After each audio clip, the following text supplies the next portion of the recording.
including me? Mary? No, you can leave your mic on, Diane. Okay.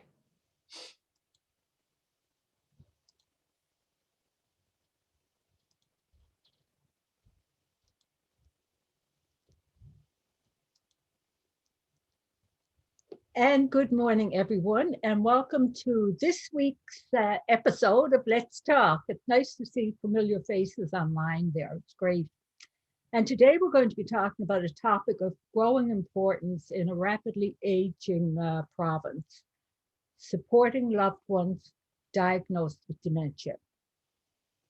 Our weekly Let's Talk series, by the way, is supported by United Way Newfoundland and Labrador, and we are very grateful to them for that support. Before I introduce today's speaker, I'd just like to cover a few housekeeping tips with everyone. Please mute your mics to block outside noises. We've had dogs barking and phones ringing and all kinds of stuff going on in the background over the months. So please mute your mics until you need to speak yourself, okay? Any questions or comments you have, you could enter them in the chat box and, just click on chat at the bottom of your screen. And then if you move over to the bottom right, you can add your comments or questions. And this session is being recorded. I think you all know that.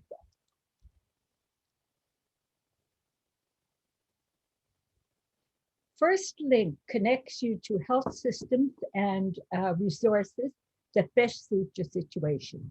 And this program is about helping you and your family make informed choices so we can all live better with dementia at every stage of the disease. And I am very pleased to present today's speaker, Diane Roberts. Diane has been a volunteer of the Alzheimer Society Newfoundland and Labrador since 2016. She enjoys helping at the First Link Learning Series every week, whether she's behind the computer or presenting. She feels that it is very rewarding to help people better navigate through the Alzheimer journey. It also helps her understand the many challenges of seniors in her community. And I am sure she's going to help us understand some of those challenges today as well. And Diane, I am going to hand it over to you now. Okay, perfect. And you can share your screen. I will.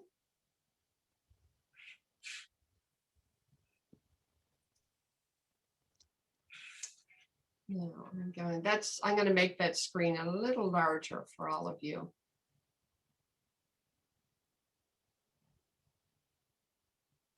How's that? Okay, there we go. Okay, can you hear me okay there, Mary? And the screen is okay? That's good. Okay, I always got to start with a technical check to make sure everything is okay and all set to go. So welcome everyone. It's a pleasure to be here with you this morning on this snowy morning. It gets to keep me inside for a little bit longer and avoid doing that driveway.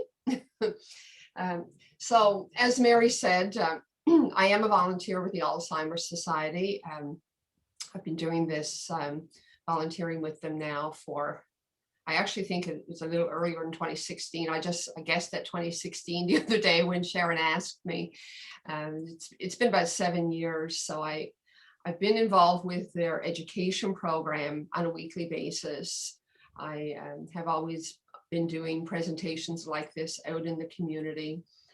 I've been involved with their family support groups over the years, helping them to set one up in the Western region. So like many of you know, when you get involved as a volunteer, it just grows. But it's been very enjoyable and very rewarding to actually see the impact that the work that the Alzheimer Society has for people, how helpful it is to folks trying to navigate through this difficult journey. So enough about me. We'll get into what we're here to talk about today. Here is an overview of the things that we'll touch on. I'll tell you a little bit about the society, what their value and the mission is. A few numbers about what dementia looks like in our country and in our province.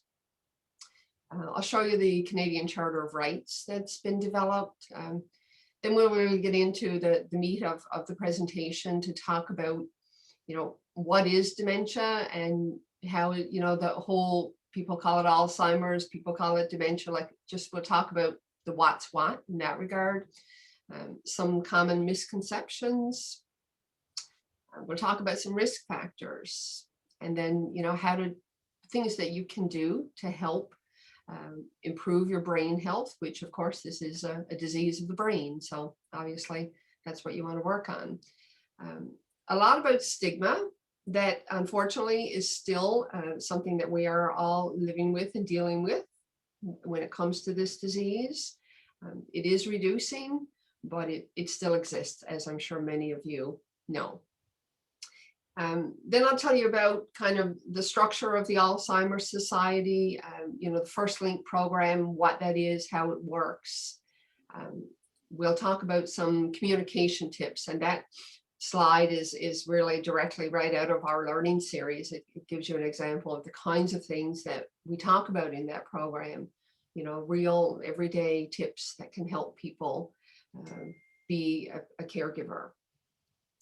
And of course, then I'll fill you all in on, what the full list of programs and services that the Society offers. And, hopefully that will be information that you can all pass along to anyone. And, this sort of outreach is what we're after here. The more people who find out about what the Alzheimer's Society does, then the better able we are to serve people who have this diagnosis.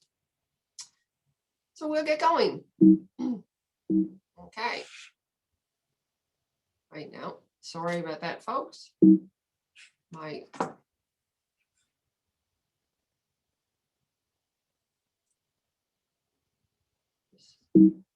For some reason, I can't advance. So I'm doing this by mouse now, so that's difficult. Bear with me. I don't know why that isn't. Diane, can you use your arrows down or arrows up? Yeah, that's what I'm using, and it keeps beeping at me. That's weird. Even the enter button? Yeah.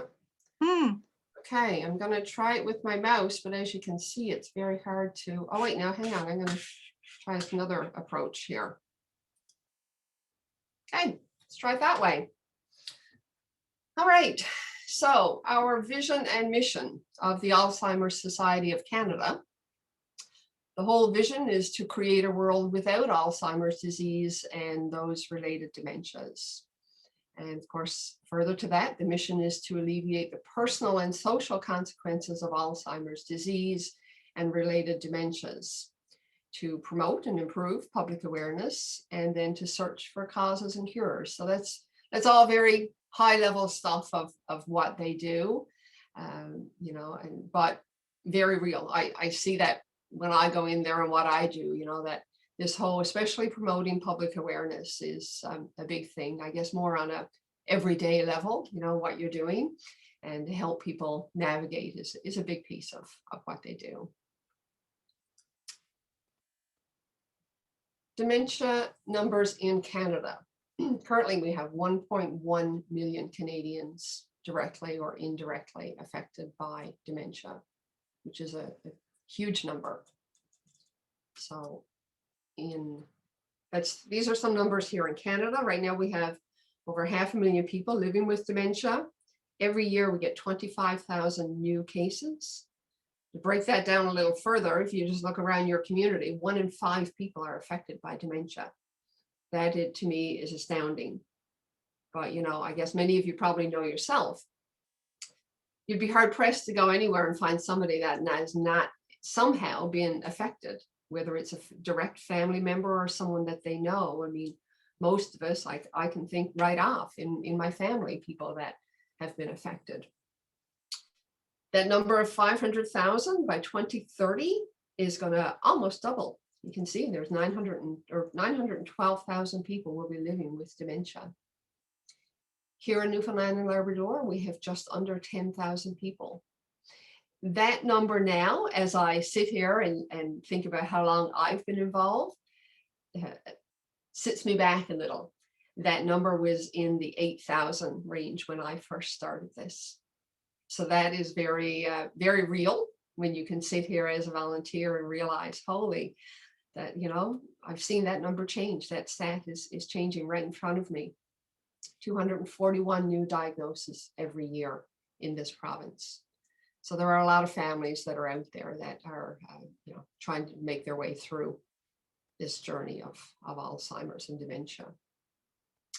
This is a Charter of Rights, a Canadian Charter of Rights that was developed. I won't go through and read all of that for you. I mean, it's quite obvious, and that, perhaps it's something that you can share with people or read, in another time. But basically, it just kind of establishes rights of people with dementia, because unfortunately that is, or has been something that has happened, that when people get this diagnosis, they've lost their rights.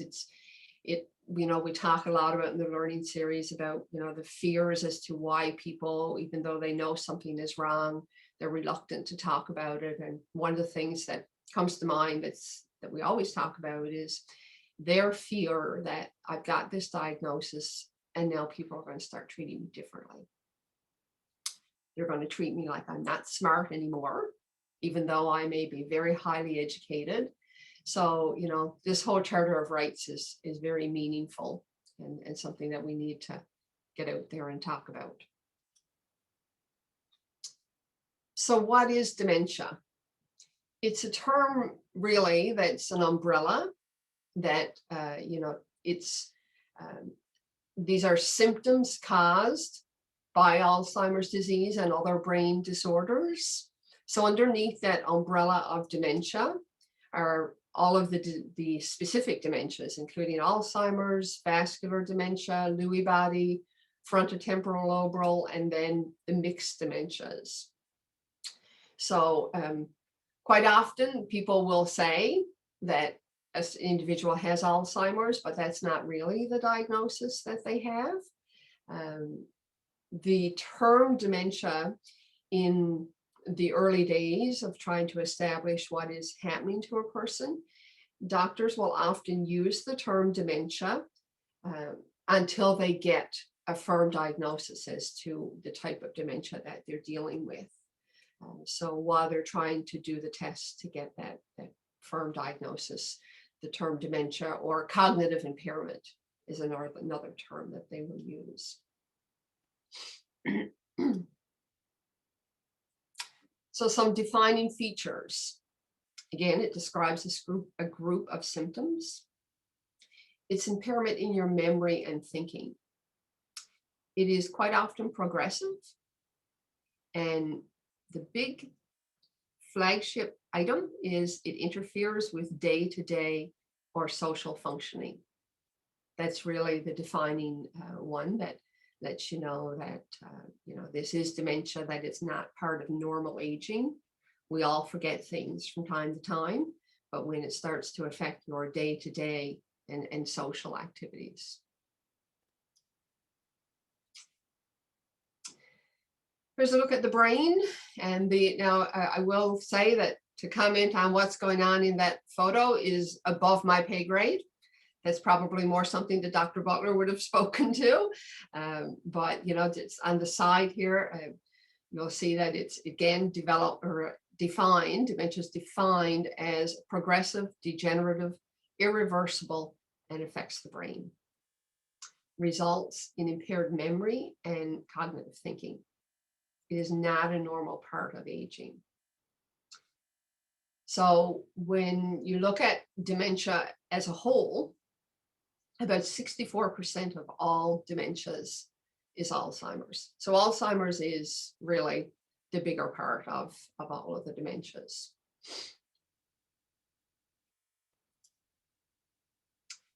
Someone had actually put a question in the group to ask about dementia and depression. I'll speak to that momentarily about depression. This is kind of the point where I wanted to raise this, so I'll deviate a little bit. But when you think about, people say, oh my, I must be I must be getting dementia. I'm getting older, I'm forgetting things. For me personally, I've gone through the whole menopausal thing. Any of you ladies in the group may know what that does to sometimes your memory. So here we've outlined, what's normal aging and what's dementia. So normally, this is quite normal, not being able to remember details of a conversation or an event that took place a year ago. Whereas dementia is not being able to recall details of a conversation or an event that may have happened a couple of days ago. Okay. Not being able to remember the name of an acquaintance. This one I can attest to. And certainly as I get older, I'll always remember the face, but the name sometimes just won't come to me. That's very normal. Okay. Excuse me, folks. It's when you can't remember the name of family members and you're not recognizing them anymore, then is more likely dementia. But if you're forgetting things and events occasionally, again, that's normal aging. To flip on the other side, dementia is when this is happening more frequently, more on a daily basis. Okay. Occasionally, you have difficulty finding words. I experience this all the time. A word won't come to me.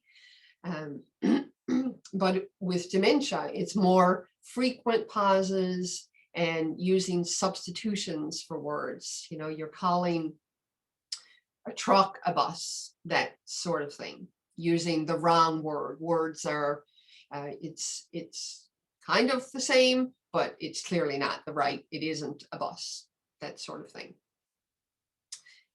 As we get older, we all worry a little bit about our memory. And you question yourself. I know I do myself. I think, oh boy, I know I should know that person. I know their face, but I can't think of her name. But your relatives are not seeing this. They're not commenting it. It's other people are not seeing it. Okay, that's normal aging. But if relatives are worried about you and they mention it to you, so they're seeing it more than you are, being aware of these cognitive problems, then certainly then it might be time to have this looked into. Not to say that it is dementia, but it might be time to take a look at it. I'm just going to see what the next, okay, I'm going to go back here. Someone had asked a question about Alzheimer's or dementia versus depression. I clearly remember how the question was worded, but it was the other part of the question was, is it ever misdiagnosed? That question is probably something more appropriate for your physician, but these sorts of things that there are clear markers associated with dementia and Alzheimer's that physicians use. There are tests that they use for this. And likewise with depression. So if you are experiencing or wondering about that, you really should talk to your family doctor about looking at the two. The second part of the question about is it misdiagnosed? I mean, I think I would go out on a limb here and say there's always a possibility of that. But all of these sessions that I've sat through and listened to Dr. Butler and Dr. Mercer, there are clear markers that they are aware of that define symptoms of dementia. Okay, but they will rule out all sorts of other things along the way. They don't immediately jump to this diagnosis. So if you are someone who's wondering about, is it just depression? Then again, starting with your family doctor is the right place. So some risk factors, again, the modifiable and then the non-modifiable, and these are things that physicians who come into our office talk about all the time. When someone is having some memory issues, it's not an automatic diagnosis of dementia. So there are things that that they will look for that could be causing these cognitive impairments. Some of them are modifiable. I'll start at the bottom part of this slide, actually. It could be diabetes. You know, the risk factors of smoking, high blood pressure, high cholesterol. Now, I've got to try and, I can't move the screen, but so I can't see what that lack of, I'm going to say it's probably, can you speak to that, Mary? See, I'm curious as to what's hidden behind there. So, okay. Excessive alcohol use is another modifiable risk factor. Things that are difficult to change, that are non-modifiable, and risk factors for dementia include age. As we get older, then the possibility of dementia does increase. Family history can be a risk factor.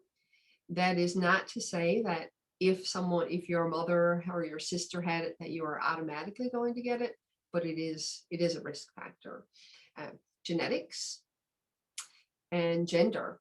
You know, the stats do show that there is a higher percentage of females who suffer from dementia. One comment, I've always wondered about that one, being female myself. One of the things that I remember Dr. Mercer often mentions is that is there sometimes because females, though, live longer. And then if you do put that back to the age factor, the combination of those two things do affect the stats somewhat. So females, though, are a higher percentage for dementia. Diane, the one you couldn't see was lack of physical activity. Oh, okay. All right. Yeah.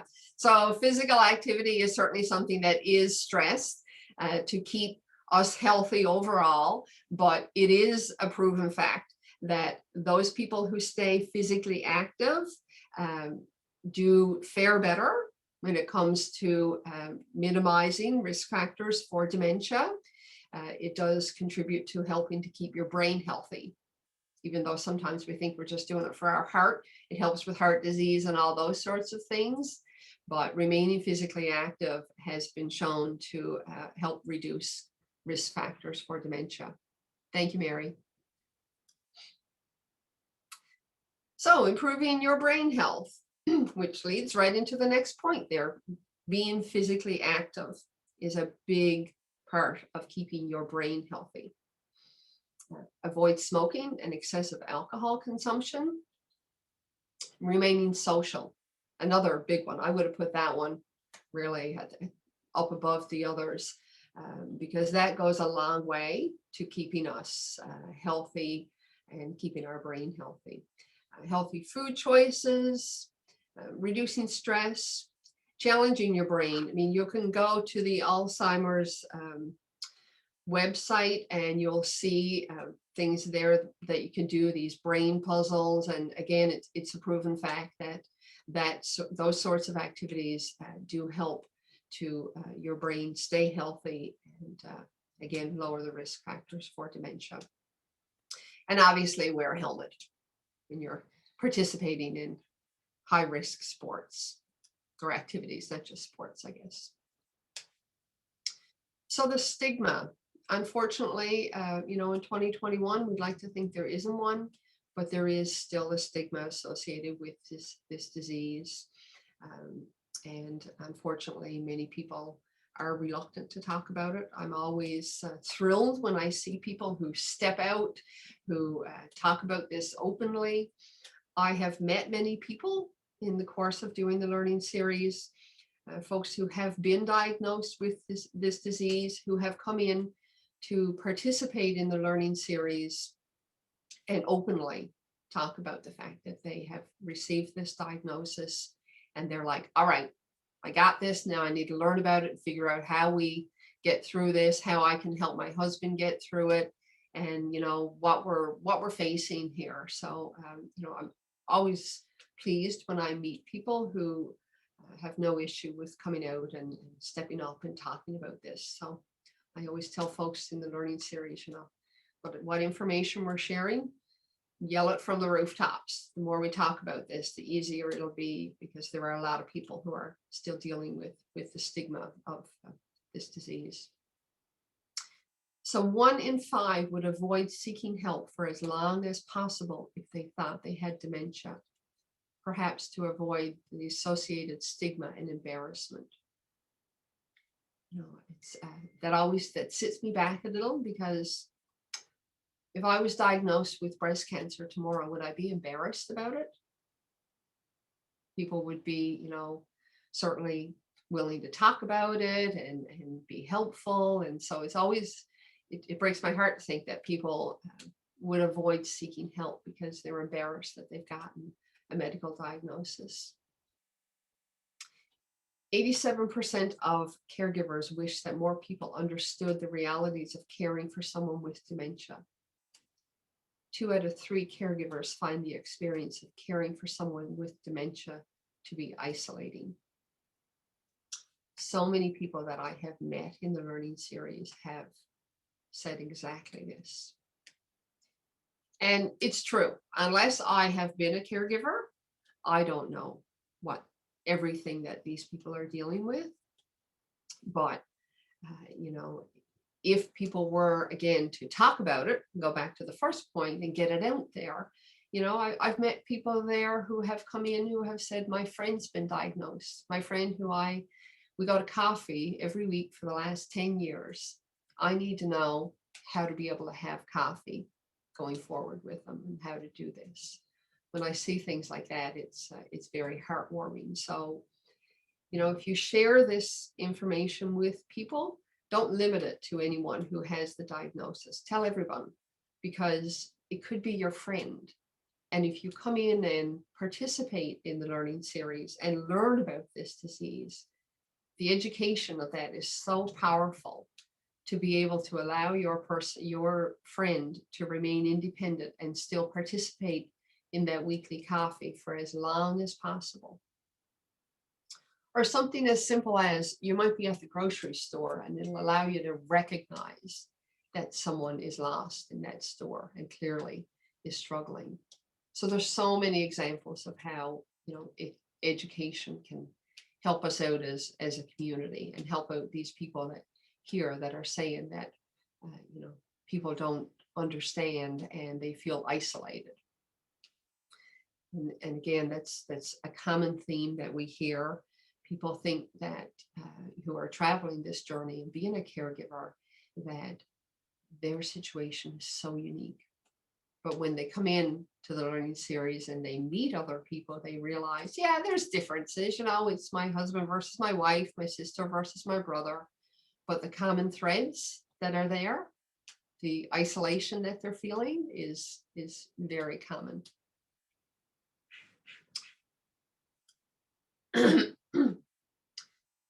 So how do we as a community start reducing some of that stigma, some things that we can do to make a difference in the lives of people that are traveling this journey? Learn the facts. As you can tell, I'm shamelessly plugging the learning series, but I will tell you from experience, so many people I have met, the power of that education. I've met people who have said it's allowed me to breathe because I understand. I met people who have said it's allowed me to see it differently. I understand now that it's the disease, that he's not doing this to annoy me. That's powerful stuff. So learn the facts about the disease. That's what I would be the first thing I would say to people. Get literature from the Alzheimer Society and then start to learn. Don't make assumptions. Always clarify with an individual. Watch your language. The thing that comes to mind here for me is when you are speaking to someone with dementia, you need to change, and these are just things that we talk about, very common everyday strategies. If you're going to speak to someone, put yourself in front of them. You can't be in another room and yell out to them. You need to be in front of them so that they understand that the conversation is with you, that you are speaking to them. use their name so that they also understand. So, that's what they mean by watch your language. Okay. Treating people with dementia with respect and dignity. Back to the point that I mentioned quite a few slides back. One of the concerns that people have when they get this diagnosis is that fear that people will stop treating them with dignity and respect. And there are many, many examples of ways that I could be here all day talking to you about things that you can do to help keep people independent, make them feel important, make them still feel like they're part of the family. And those are the things that we do talk about in the learning series. But that's what we all hope for is, as we travel through this journey of life, as we get older, I mean, even in the absence of Alzheimer's or dementia, that's what we all want is people to treat us with dignity and respect. And just because we're 90 or just because we have this disease, that fact shouldn't change. Be a good friend. If you have a friend who has received this diagnosis, stay in touch with them. Continue to be a friend. Be a friend to the family. Don't forget the fact that the partner of your friend has a lot to deal with, and don't forget that they're still there. I have heard that from many people, that just because my husband or my wife has dementia or Alzheimer's, my friends have stopped coming around. They forget that I'm still here. I still need that social interaction. So that would be the reminder that I would put out there to people is, continue to be a good friend and speak up. Don't be afraid to talk about it. This is not a disease to be embarrassed about. It is a disease of the brain, just like we have diseases of, the breast and of the liver. This is a brain disease.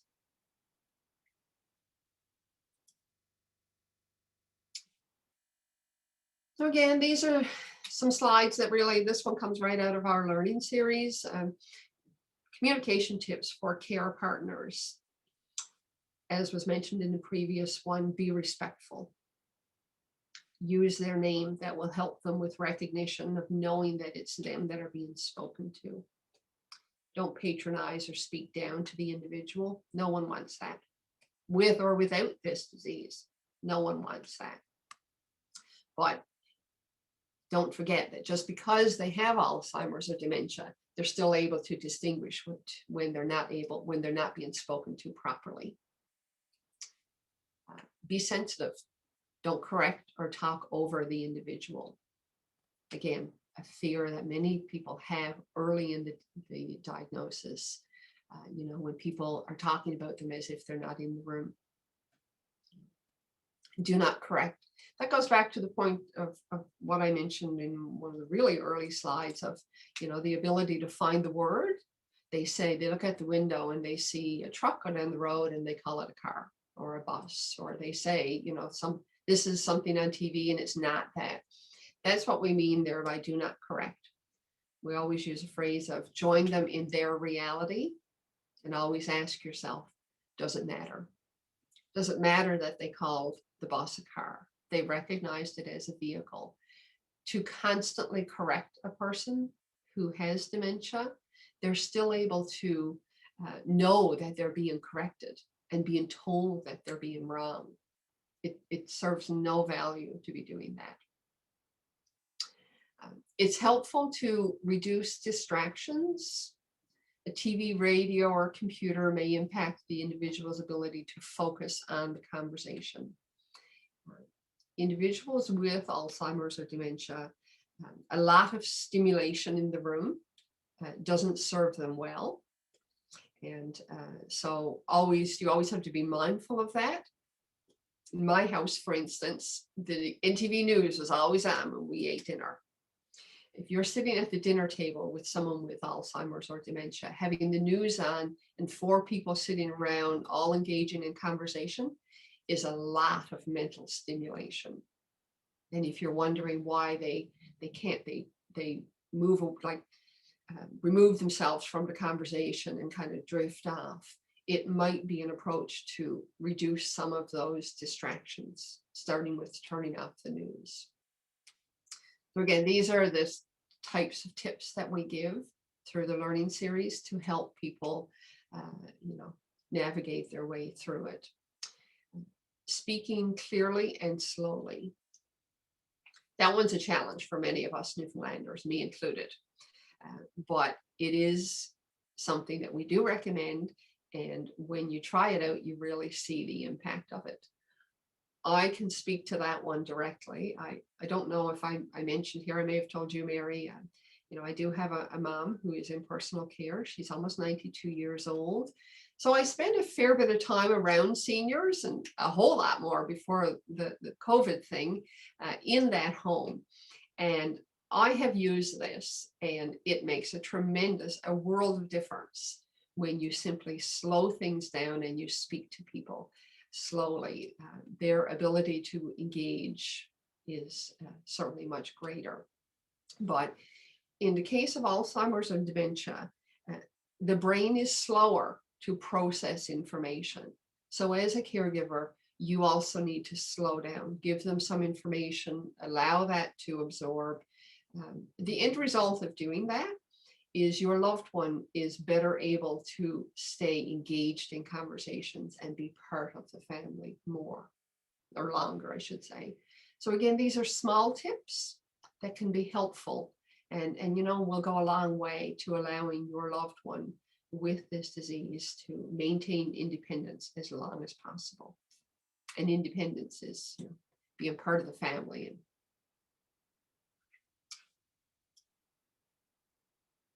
And remain hopeful. Communication is possible at all stages of dementia. Never lose sight of the person or what they are trying to tell you. We talk a lot about communication. It's not just, the spoken language. As you move through this disease, caregivers have to be really good at learning nonverbal communication. Pick up on the cues as to what they are trying to tell you. Encourage exchange. Communicate in ways that the person responds to. Don't make assumptions. And that was, I guess, kind of what the example that I just touched on, that slow your language down, allow them to be part of the conversation, give them time, give them prompts. It's all about empowering them to stay independent and feel useful. So prompts that you can give them will be helpful and help encourage exchange. Be humorous and encourage laughter. Goes a long way. You can laugh at some of it. You'll cry at some of it. But sometimes you do need to have that laughter to get you through a rough day, because you can't spend every day crying.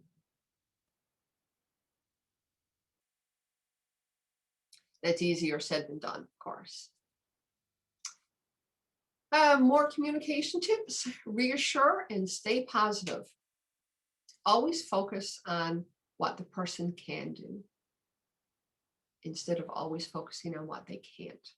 You have, as a caregiver, you have to become a glass half full person. Look at what you have. Again, much easier said than done. If you are someone who's newly retired and just got this diagnosis, life has thrown you a terrible curveball. It's difficult. So, we always say to folks in our group, give yourself some time, adjust to it, cry when you need to, have a bad day when you need to, but always be sure to pick yourself up and say, now, all right, let's get on with this. What do we have left? What can we do with what we have? Meet the person where they are. I touched on that one earlier. Their new reality, instead of challenging them or trying to bring them into your reality, you have to meet them where they are. You will never win a conversation or an argument with a person with Alzheimer's or dementia. What they see, they believe to be true. And again, there are situations where sometimes you will have to be firm. It might be, yes, we do have a doctor's appointment, so that we must do. but it's about picking your battles. But where you can, meet them where they are and ask yourself, is it really important that I make this point and point out that they are wrong? It's important to connect, not to correct. It's not a competition. Focus. Face the person, make eye contact. It helps them to understand that it's them that are being spoken to. Be aware of your tone, your body language. Hurried movements and sharp tones will and can cause distress. I love the photo in this slide of that person being touched on the cheek. I can't say enough good about the value of human touch. And I often think of something that I've heard Shirley Lucas say over the years in advice to people who are having a really rough day. They're at their wits' end. They don't know what else to do. Their loved one is distressed today and they don't know. They can't do the right thing. They don't know how to calm them down. That when all else fails, reach out, touch their hand or touch their cheek like she has done, and remind them that you love them and that they're safe. And quite often that will diffuse the whole situation, because they may be in a place where they're feeling very confused and angry, and just that gentle reminder that you're there with them will be so helpful. Listen carefully to what people are saying, trying not to interrupt. Again, you know, that's just good manners for all of us. And just because a person has Alzheimer's or dementia, they still don't want to be interrupted when they're saying something that to them is important. Be patient. However, I would note on that one that as a caregiver, if you are a caregiver who is listening to this, or you know someone who is a caregiver, remind them, no one expects them to be a martyr. You weren't perfect before you started this journey. You're not going to be perfect through it. I am not a perfect wife. If my husband were diagnosed tomorrow, I'm not going to be a perfect wife next week. So be patient with the one that you love, but also as a caregiver, be patient with yourself. And sometimes you will have bad days. Take that moment. Yes, you do have to remind yourself that, you know, it is the disease that is making my loved one do this. They're not doing it out of spite. And when you need it, take a moment or take a day.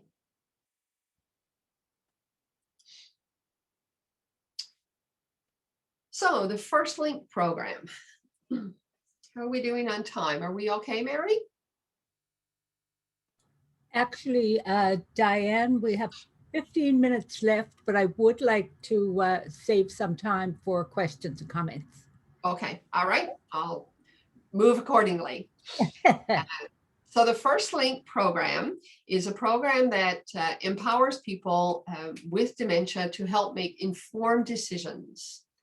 The job that they do is to connect with people and to direct them to services that they may need and information that they need to help them with this journey.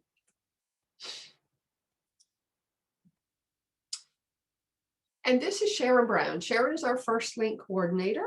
She will be the person on the other end of the line when you call in. If your physician, for instance, has referred you to First Link, it is Sharon so that you will talk to. So there's the face that you will be speaking to. The First Link program, it has many benefits for people with dementia and their families. You will as part of this program, you will get one-on-one or group support. Right now, of course, during COVID, there's virtual group meetings. Sharon is able to refer you to local healthcare providers. If you want, you may get to meet people in similar circumstances. You'll get help to plan for your future, and you'll gain access to information and resources. And Frank Cruz here is a care partner that has been part of the First Link program. So what happens next? Individuals, families will receive an information kit when they call in.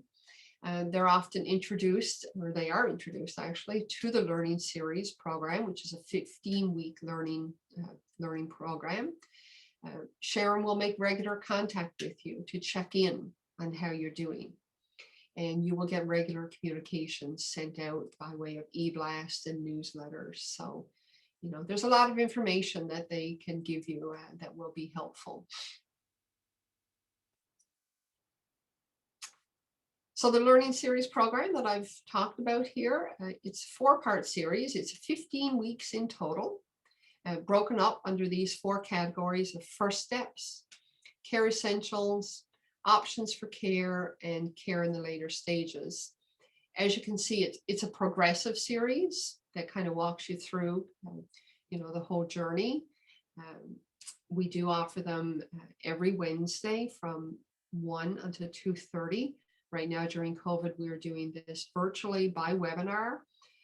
So anyone that's interested can go to the website to see when the next one begins, because right now we are towards the latter end of the current series, and there is a limit to when we allow people to join on.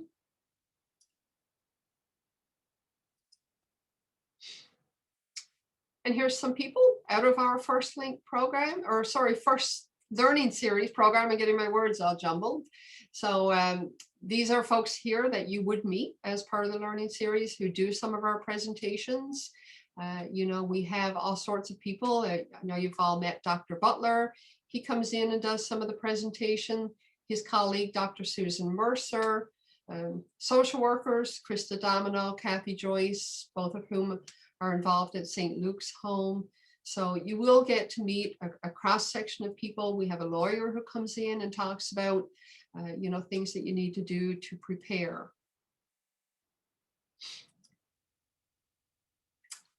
So some supports and programs. They also offer family support groups to help you connect with other people who are traveling a similar journey.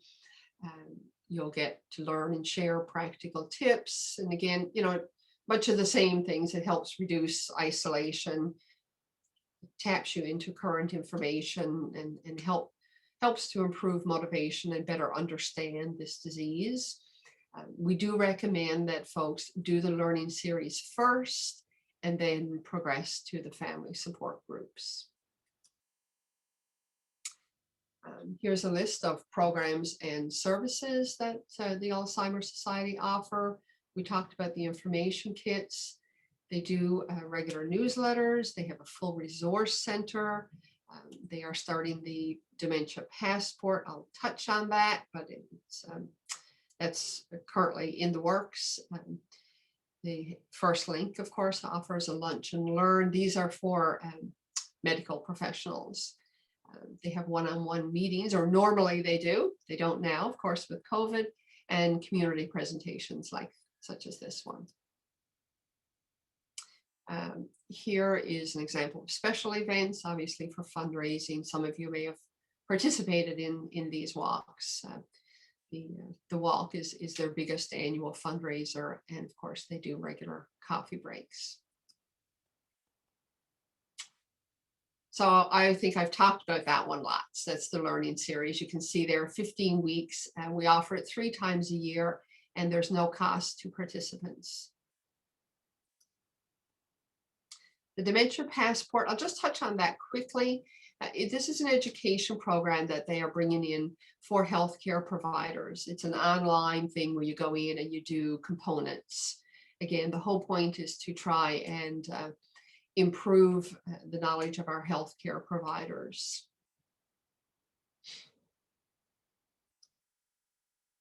And there's a little more information about that 30-minute modules. Again, all very interactive.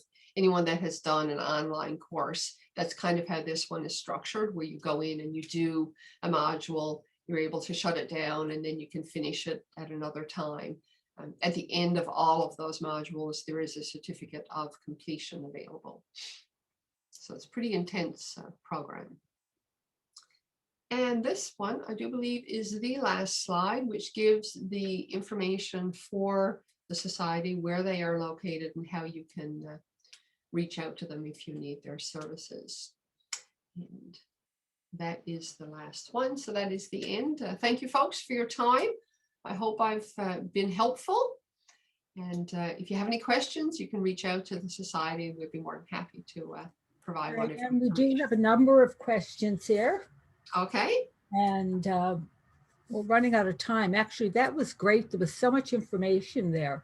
And my mind's been going ever since the start. So I might have to give you a call after this is over. Sure can.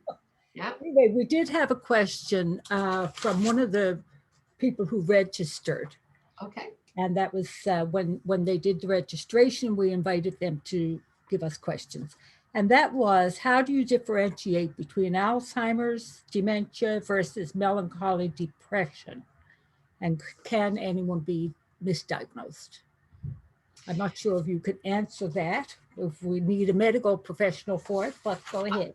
Yeah, I actually will get further clarification on that, Mary. I do know, as I mentioned, that there are specific markers that they use for diagnosis, but I think I would be above my pay grade to talk about that at any length. I would feel more comfortable to get that more specifically answered, maybe by Dr. Mercer or Shirley or someone. So if we could defer that one, are you able to post that sort of information to your website, or do you have a mail out that you can? Okay, yeah, because I can send out information to There we go. participants whenever. Yeah, I'll put the answer to that one in writing then. Yeah. Okay. There was another question. Can healthcare professionals attend the learning series? Absolutely. We Yeah. encourage them. Yeah. Yeah, without a doubt.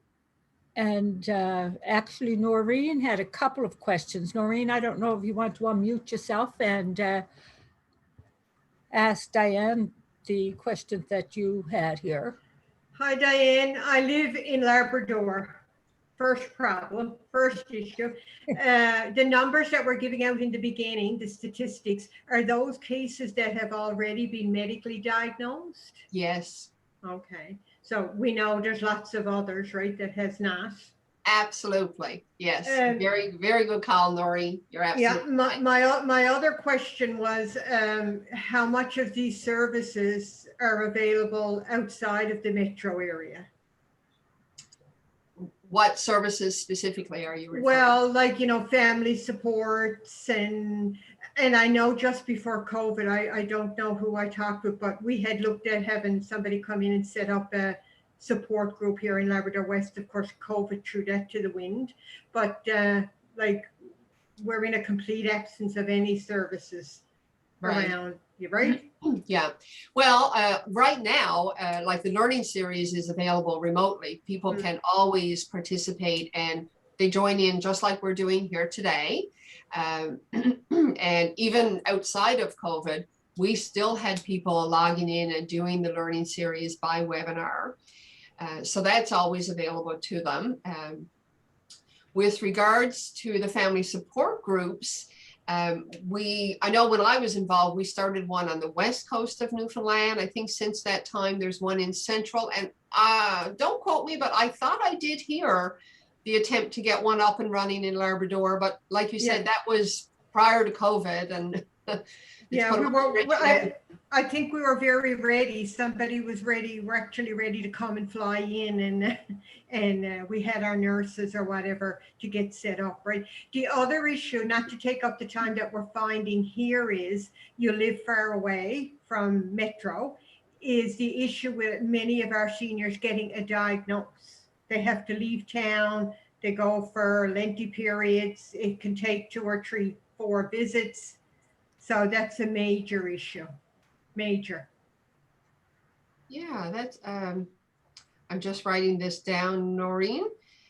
I'm gonna bounce that back and go back to the office, because I'd be interested to see if they do have anything in the works. We do, Dr. Butler, well, I think he was here last week, whether his program is looking at expanding out that way, or how they handle that sort of thing. I've not had that question asked directly. I'd be interested. I'd like to pose that question to people like Susan Mercer to see what, there may be things in place that maybe I don't know of either that they're Yeah. able to do outreach a little better. And I know up to now, like it's played havoc with many families. If you have to uproot and go to St. John's for a week, you come back, you go for another week, it's expensive, your support systems are gone. So yeah, I really appreciate you looking into that. Yeah, I will definitely do that. Yeah. And I'll feed that information back to Mary so that, there may be other people online from Labrador as well that would be interested in it. Yeah. Okay. That's great. And Diane, can we also share your slides with the people on the call this morning? Oh, most certainly. Yes. Okay, fabulous. Sue, you had a question here. Do you want to unmute yourself and ask that, or shall I do it?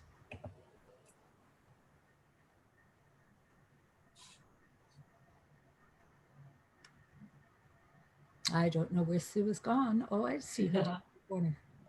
Hey, your best bet is to ask it, Mary. I don't think she's there.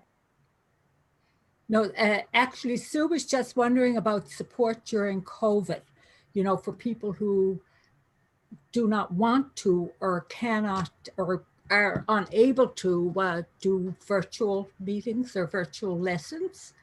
Are there alternatives available for them to participate in the lessons, for example? Well, absolutely. The learning series is available, like I said, by webinar. So yes, folks can still do that. I know Sharon is still doing, support calls. It's my understanding that there's not in-person meetings, unfortunately, during COVID. It's so many people don't realize the impact of COVID on people. Really has magnified the struggles that folks and caregivers or families are having with this, because there's a lot been lost. So I always say to folks, that's why we got to keep doing what we're doing, so that we can get back to normal and allow that, because there's a lot been lost. But they are doing the best that they can with offering all of the services virtually. So what I would say to anyone who is, having any struggles, is to just simply call into the office and see what they can do for your situation. And when does the next session start? The one that runs 3 times a year? Oh, you can test my memory. Test me now. Hang on now. Let me just see if I can. Is it March? I have 2 more sessions. I don't know if it's the 24th of February or the 3rd of March. I'd have to refer to it would be on the website when the next one begins. We have 2 more weeks left to this one. Sometimes there's a break in between and then we start a new one. But anyone interested in participating in the next one can register now for sure. Great. Yeah, and sorry, Diane, go ahead.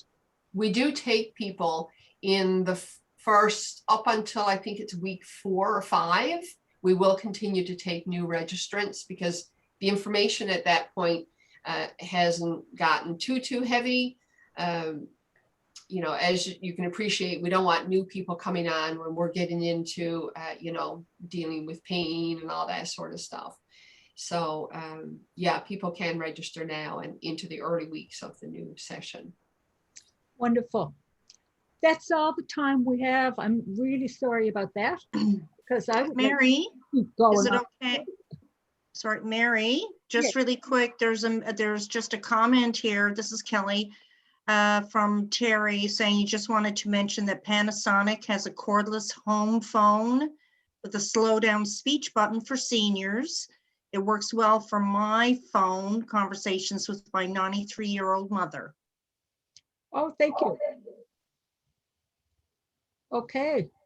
So, okay, everyone, before we go, I'm going to be, as I said, I'm going to be sending out the slides and responses to any questions that Diane has to double check on information for. And I'm going to send out some of the things that are on my mind from listening to this session as well, because maybe we can do something else later on dementia. Okay, so that's it for today. And I thank you very, very, very much for participating. And I hope everyone learned as much as I did. Can I do a quick shout out to United Way of Newfoundland and Labrador, who is supporting these outreach sessions? With their support, we're able to do these on a weekly basis. So we want to recognize them at our sessions. Thank you. Bye, everybody. Bye-bye.